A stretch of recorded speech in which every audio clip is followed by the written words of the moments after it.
Bismillahirrahmanirrahim. Assalamualaikum warahmatullahi wabarakatuh. Waalaikumsalam warahmatullahi wabarakatuh. Sahabat Bawaslu, ketemu lagi kita di posisi podcast Literasi Demokrasi Bawaslu Kabupaten Sragen. Posisi adalah sarana atau media komunikasi dari Bawaslu Kabupaten Sragen melalui tim kehumasan. Dan hadir kali ini adalah posisi edisi spesial dalam rangka memperingati Hari Kartini tanggal 21 April 2026. Saya, Sriwi Harini, akan mengantarkan perbincangan hingga akhir acara.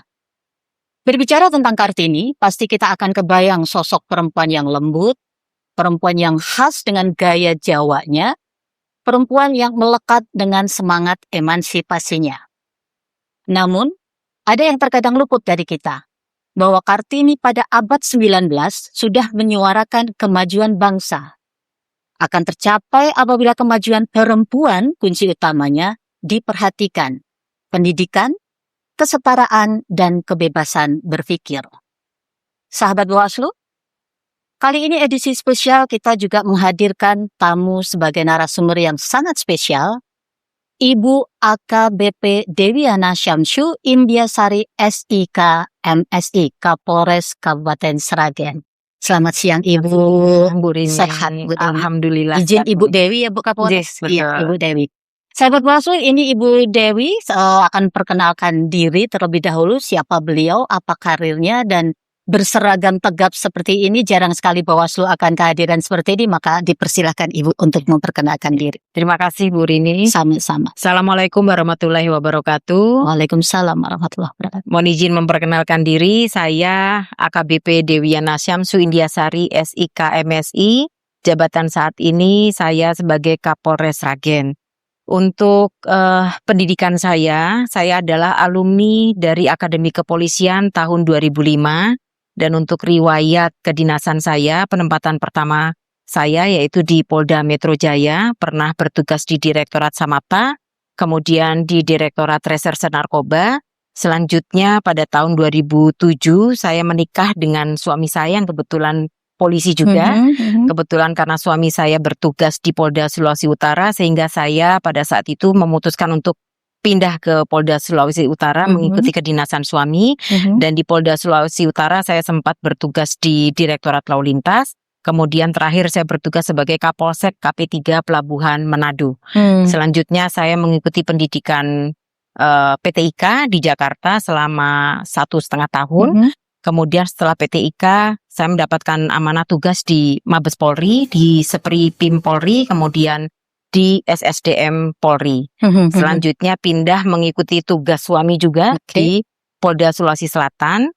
Dan di Polda Sulawesi Selatan saya pernah bertugas di SDM Polda Sulawesi Selatan, kemudian Wakapolres Maros.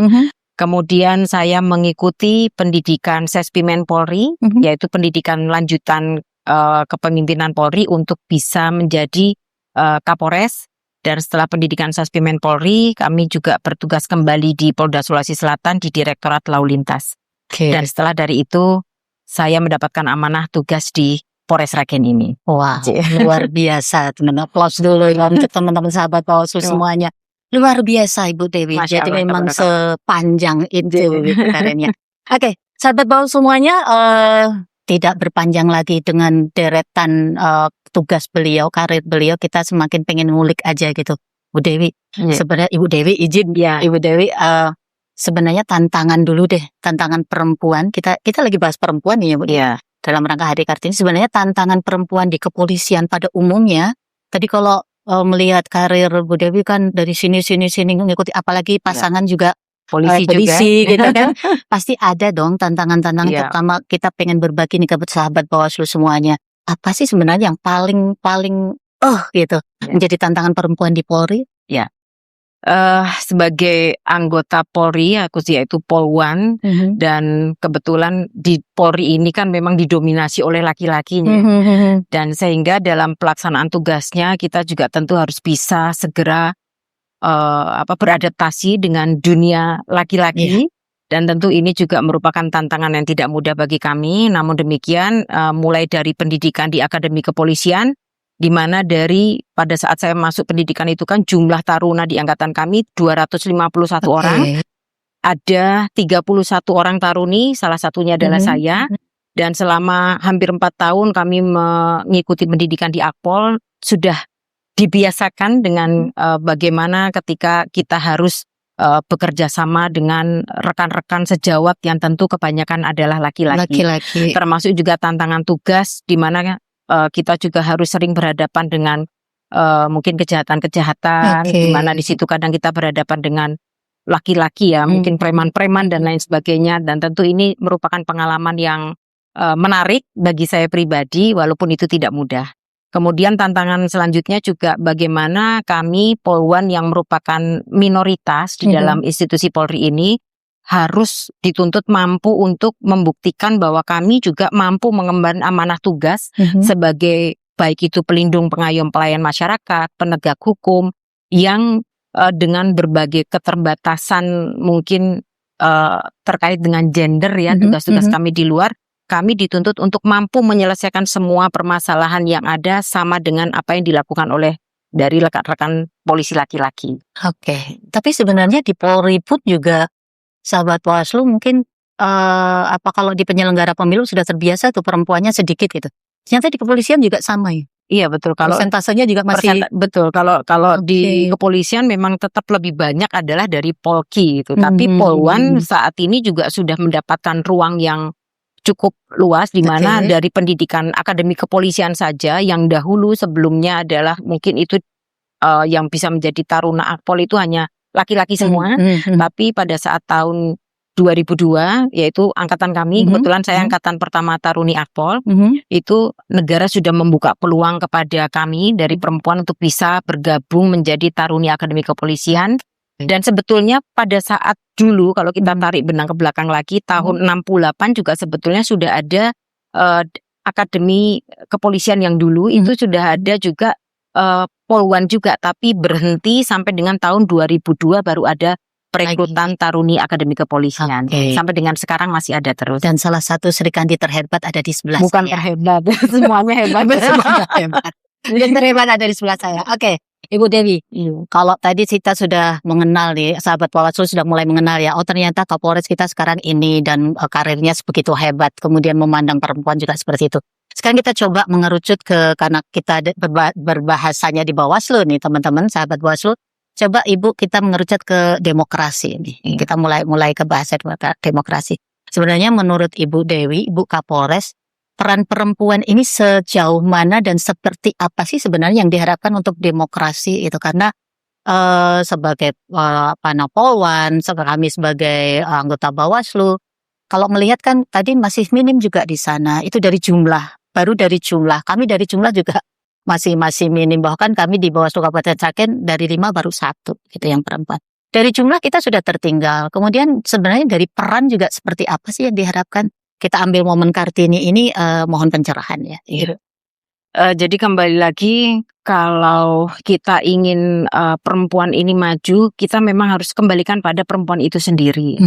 Jadi memang pendidikan demokrasi ini sangat penting kalau bagaimana perempuan itu bisa memiliki kesempatan untuk menjadi di posisi-posisi tertentu, tentu harus memenuhi beberapa syarat ya, bukan hanya legalitas saja yang harus dipenuhi, tapi juga tentu perempuan itu sendiri harus mampu menunjukkan bahwa dia memiliki nilai, memiliki value, sehingga mendapatkan legitimasi ketika di ruang publik kita dihadapkan pada mungkin kalau di mungkin banyak ya anggota dewan dan lain sebagainya. Sekarang juga banyak kepala daerah juga yang sudah diduduki oleh perempuan-perempuan hebat. Nah, tentu ini juga merupakan sebuah prestasi yang baik, namun demikian kalau kita lihat memang mungkin persentasenya masih belum cukup besar. Nah, itu kembali lagi bagaimana perempuan itu berani untuk mengaktualisasikan dirinya dengan nilai-nilai yang dia miliki, sehingga akan lebih muncul lagi kualitas dan juga peran yang mungkin mendapatkan kepercayaan dari publik, sehingga dia layak untuk dipilih dan juga ditempatkan pada posisi-posisi strategis.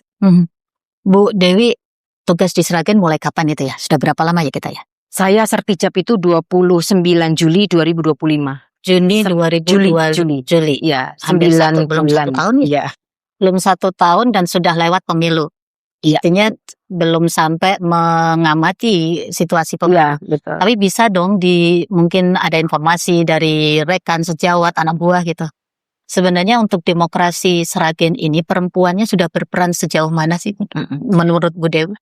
Iya, kalau yang kami dengar itu kami lihat juga memang sudah ada keterwakilan, tapi memang belum cukup memenuhi dari harapan ya.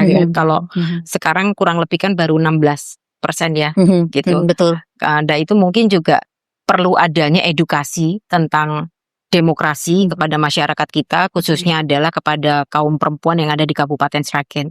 Mungkin bisa nanti kolaborasi kerjasama dengan PPA yang ada di Kabupaten Sragen untuk bisa lebih meningkatkan kegiatan-kegiatan yang sifatnya edukasi kepada masyarakat, khususnya masyarakat perempuan, supaya mereka lebih memiliki peran yang besar lagi dan mereka benar-benar paham bahwa mereka punya hak pilih dan juga memiliki hak untuk dipilih, gitu, supaya masyarakat khususnya perempuan di Kabupaten Sragen bisa lebih maju lagi dan lebih banyak lagi yang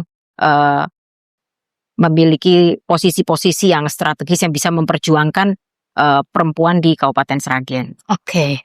Seberapa besar peluang kita perempuan nih, kita perempuan sahabat Bawaslu, para Sri Kandi. Kalau di Bawaslu sebutannya Sri Kandi, Ibu? Iya. Kami juga Sri Kandi. Oh, kami juga Sri Kandi. Jadi para Sri Kandi di luar sana, baik dari Polri maupun dari sahabat Bawaslu, sebenarnya terlihat belum ya, Bu Dewi, ya mereka berperan di perpolitikan kita itu? Sudah ada secara umum nih, secara umum nggak harus di Sragen. Sudah adakah terlihat, oh ini karena peran perempuan itu baik sebagai penyelenggaranya atau pemilihnya aktif atau barangkali para purnawirawan kan udah mulai boleh milih lagi kan itu. Iya, betul. Nah, itu seberapa besar mereka care terhadap demokrasi kita menurut pandangan Ibu Dewi? Untuk khusus perempuan atau perempuan? Iya, kalau untuk khusus perempuan ya mungkin harus kami lihat data kembali dulu ya gitu. Tapi kalau yang kami rasakan memang masih standar ya, masih standar, masih perlu ada peningkatan lagi terkait dengan bagaimana para kaum perempuan ini menyadari bahwa mereka memiliki peran yang sangat penting. Karena kalau dari jumlah kan perempuan lebih banyak daripada laki-laki, tapi mungkin masih belum cukup maksimal atau belum cukup optimal mereka menggunakan peluang-peluang yang ada gitu. Terima kasih Bu Dewi. Jadi sahabat Bawaslu, seperti tadi disampaikan oleh Bu Dewi, pemilih kita perempuan itu besar loh gitu. Sebagai informasi saja dari catatan Bawaslu untuk pemilu dan pemilihan tahun kemarin, kita ada mencatat 386 untuk pemilu dan 385.000 sekian. Itu perempuan. Jadi keterwakilannya mestinya harus dihargai dengan suara-suara perempuan gitu Bu Dewi ya. Iya, betul. Oke, satu lagi yang kita harus kulik dari Polri nih. Kita sudah main nih ke sini. Ini sahabat Bawaslu boleh dilihat belakang kita bukan di layar posisi ya. Layar kita lagi ada di Polres Sragen, ada di ruang istimewa, kita diberikan kesempatan oleh Ibu Kapolres untuk live dari sini begitu. Tetapi seberapa besar sebenarnya sinergi yang bisa kita lakukan dengan Polri? Coba kita minta arahan lagi kepada Ibu Kapolres. Ke depan Ibu Bu Dewi, apa sih yang bisa kita lakukan sinergi Bawaslu dengan kepolisian, dengan Polres Sragen? Selain ini kita pecah telur dengan podcast nih Ibu. Kita sudah podcast, mesti memberikan efek pendidikan politik nih bagi sahabat Bawaslu semuanya. Ke depan kira-kira ada hal apa yang bisa kita lakukan untuk meningkatkan partisipasi perempuan Sragen, Ibu? Terima kasih, monggo. Baik, Bu Rini, yang jelas kami dari Polri selalu berkomitmen untuk terus mendukung Bawaslu dalam pengawasan serta pengamanan setiap tahapan pemilu, termasuk juga mendorong partisipasi aktif dari perempuan. Mungkin ke depan kita bisa membuat sebuah agenda atau semacam kegiatan ya yang sifatnya adalah lebih kepada mengedukasi masyarakat khususnya kaum perempuan supaya mereka lebih peduli lagi dengan demokrasi dan mereka benar-benar mau untuk menggunakan hak suaranya, termasuk juga mungkin potensi-potensi masyarakat yang khususnya kaum perempuan ini yang mungkin bisa kita upgrade, kemudian kita bisa istilahnya kita tampilkan, kita munculkan bahwa mereka memiliki potensi yang cukup besar untuk bisa mewakili perempuan-perempuan di Kabupaten Sragen ini mungkin bisa menjadi wakil rakyat dan lain sebagainya. Gitu. Karena sekarang baru 16% kan. Iya. Nah, mungkin ke depan harapannya bisa lebih lagi, lebih banyak lagi. Oke.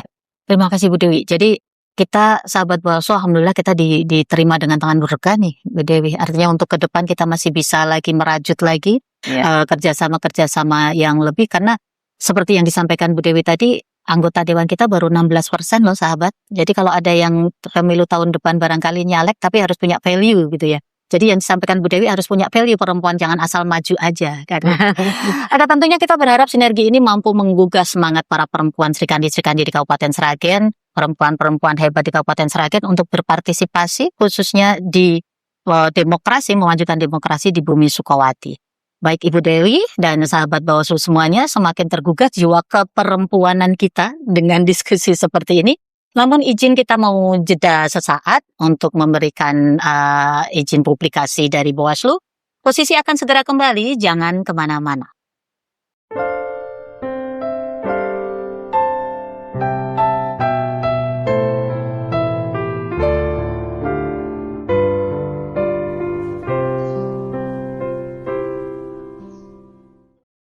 Oke sahabat Bawaslu, Ibu Dewi, kembali lagi kita di posisi podcast Literasi Demokrasi bersama kami di Bawaslu Kabupaten Sragen.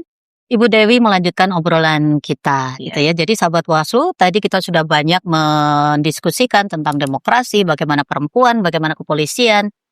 Sekarang kita mulai ngulik sedikit nih, Ibu Dewi cantik ya. Pasti suaminya ganteng juga kan. Coba kita kulik suaminya gitu ya. Jadi sahabat Bawaslu, kita mau tanyakan ke beliau bagaimana menyeimbangkan Ibu Dewi. Kan tadi karirnya sebegitu panjang, pasti di luar rumah gitu ya. Di luar rumah, tugas di luar rumah, apalagi suami juga sejawat kepolisian, bahasa kami sejawat kepolisian. Bagaimana menyeimbangkan, kalau bahasa kami itu dual.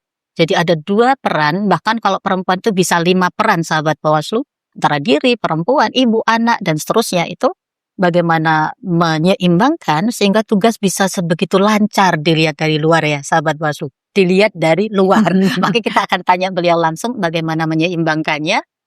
Atau barangkali ada tips-tips waktu itu milih pasangannya seperti apa sih sehingga karirnya bisa selancar ini. Silahkan Ibu Dewi. Ya, terima kasih Bu Rini. Jadi memang unik ya. Kuncinya adalah memang harus pinter-pinter cari pasangan hidup yang bisa menjadi partner seumur hidup.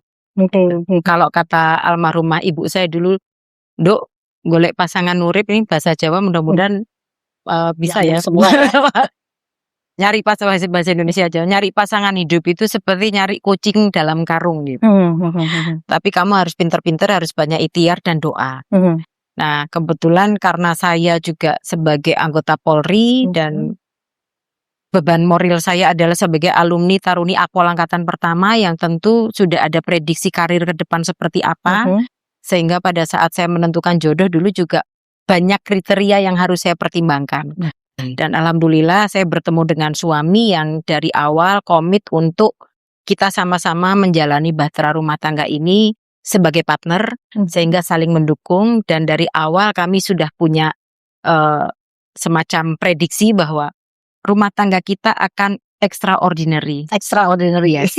Jadi pasti akan sedikit berbeda dengan rumah tangga masyarakat pada umumnya. Karena ada fase-fase di mana ketika saya harus meniti karir tertentu, dan di situ kadang-kadang juga dibutuhkan kebesaran hati dari suami untuk bisa kadang take over tugas-tugas sebagai mungkin ibu untuk anak-anak kami.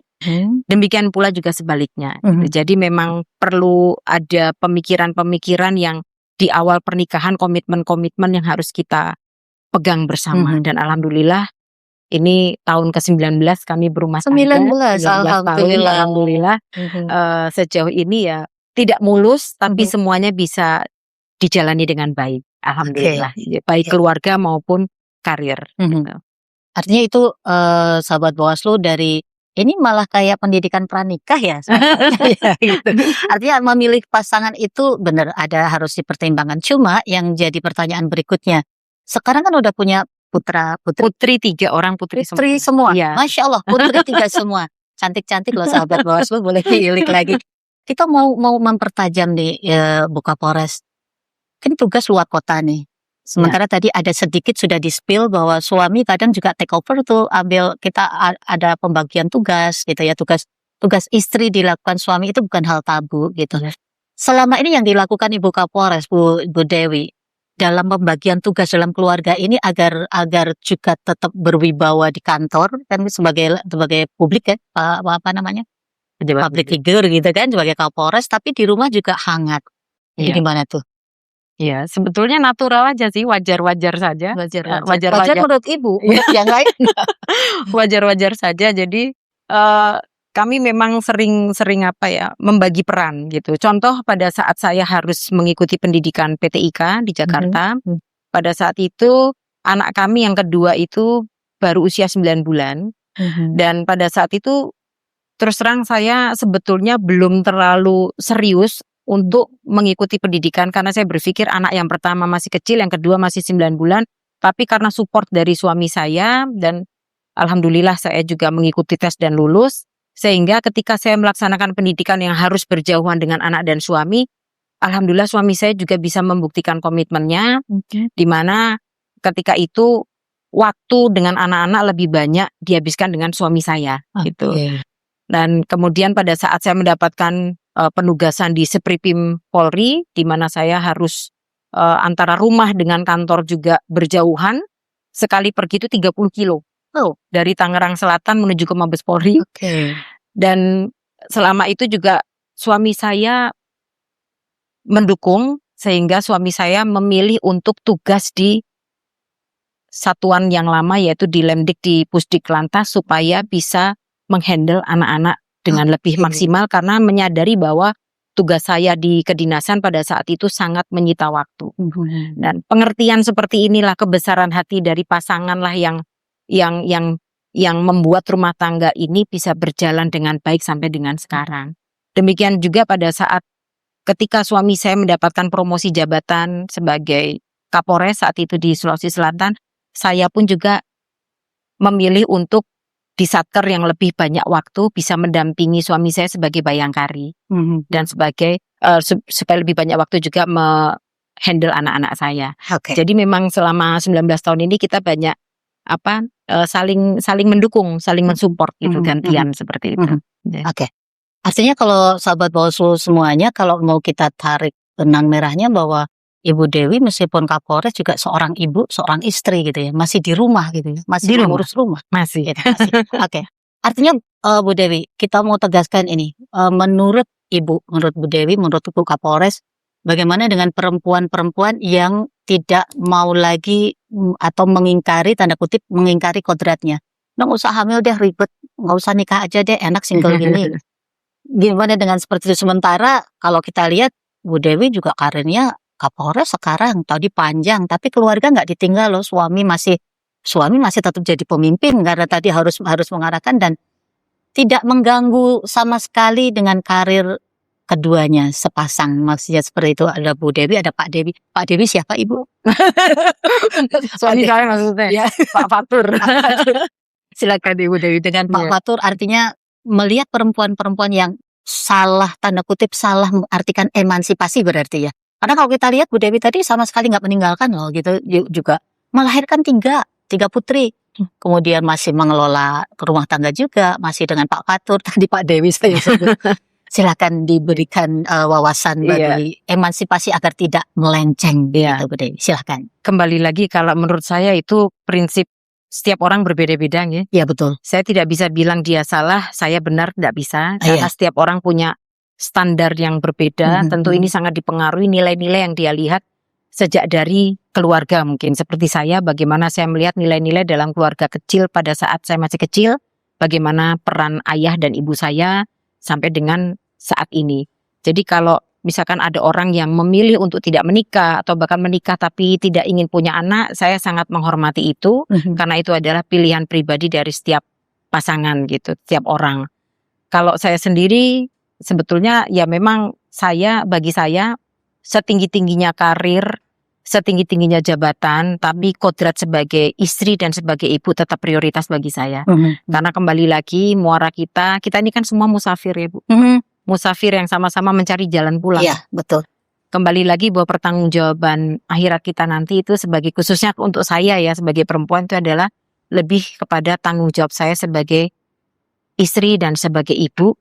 Ditambah lagi tanggung jawab saya saat ini adalah sebagai polisi wanita dan mungkin ini sebagai Kapolres, dan saya tidak tahu lagi nanti ke depan sebagai apa. Semuanya itu harus bisa kita mainkan dengan baik, peran-peran saya sebagai ibu, sebagai istri, kemudian sebagai pimpinan, sebagai anak buah di kantor gitu. Jadi semua itu tentu tidak lepas dari tanggung jawab. Intinya adalah bagaimana kita bertanggung jawab terhadap pilihan hidup kita. Oke, terima kasih Bu Dewi. Jadi diluruskan tadi bahwa pilihan perempuan tidak hanya mengejar karir, tidak berkeluarga, itu bukan salah. Tapi itu pilihan, sepakat Ibu. Jadi itu kita hormati. Jadi untuk perempuan di luar sana, Anda punya pilihan, kita punya pilihan semua. Kita mau jalur mana yang kita tempuh, itu tergantung kita. Gitu ya. Satu hal yang sangat menarik sebenarnya, untuk Bu Dewi, ketika tadi saya sudah pilih ini, sudah karir, sudah saya tidak meninggalkan anak. Bu Dewi, ada nggak me time? Ada. Apa Bu Dewi me time-nya? Ngemi misalnya? Me time saya itu lebih kepada, saya tuh jujur bukan tipikal orang yang suka nongkrong atau saya sangat selektif memilih circle. Gitu. Dari dulu, iya. Jadi kadang ada orang yang me time-nya hangout dengan teman-teman apa. Kalau saya lebih kepada mungkin perawatan sendiri, atau kadang ya sama, kalau sudah berkeluarga itu lebih nggak me time sih ya, mungkin saya lebih quality time ya. Bagi saya itu sudah lebih daripada me time. Sekedar ngajak anak-anak saya mungkin treatment bareng ke salon atau nonton bareng. Karena udah pada gadis. Iya, betul. Kalau me time ya lebih banyak ya sebenarnya di rumah aja. Saya termasuk orang yang jarang untuk. Emang masih ada waktu Ibu? Ya ada lah pasti. Bagaimana kita harus mengatur kualitas pribadi kita juga jangan sampai hilang gitu. Luar biasa. Kalau saya me time-nya masuk dapur. Oh iya, betul. Pokoknya anak-anak gendut-gendut karena masuk dapur. Terima kasih Ibu Dewi, sahabat Bawaslu, luar biasa. Kita sudah ngulik pribadi beliau, kehidupan pribadi beliau, dan bagaimana wawasan tentang perempuan untuk kita semuanya. Kita sudah ada di penghujung acara ya teman-teman ya, sahabat Bawaslu semuanya. Tapi sebelum kita akhiri, pastinya kita menginginkan ada semacam closing statement dari Ibu Dewi selaku Kapolres maupun selaku pribadi, selaku ibu, menyampaikan pesan Kartini buat para Srikandi kita yang ada di luar sana. Silahkan Ibu. Pesan saya untuk Srikandi yang ada di luar sana, jadilah perempuan yang tangguh, perempuan yang memiliki integritas, perempuan yang memiliki karakter, dan tentu saja perempuan yang memiliki value, sehingga kita layak menjadi role model bagi generasi berikutnya. Terima kasih. Terima kasih Ibu Dewi, luar biasa. Saya kunci satu hal, jadilah perempuan yang mempunyai value, karena dimanapun berada kita akan diterima dengan value. Kita tidak hanya memanfaatkan kesempatan saja, sahabat. Baik Ibu, terima kasih sekali lagi sahabat Bawaslu Kabupaten Sragen, mengaturkan terima kasih karena sudah bergabung dengan kita, dan harapan kita kolaborasi pertama ini dengan artinya dalam podcast dengan Polres Sragen, dengan Ibu Kapolres dan Bawaslu Kabupaten Sragen dapat terus ditingkatkan di masa-masa mendatang. Demikian sahabat Bawaslu, posisi podcast literasi demokrasi kita edisi spesial memperingati Hari Kartini.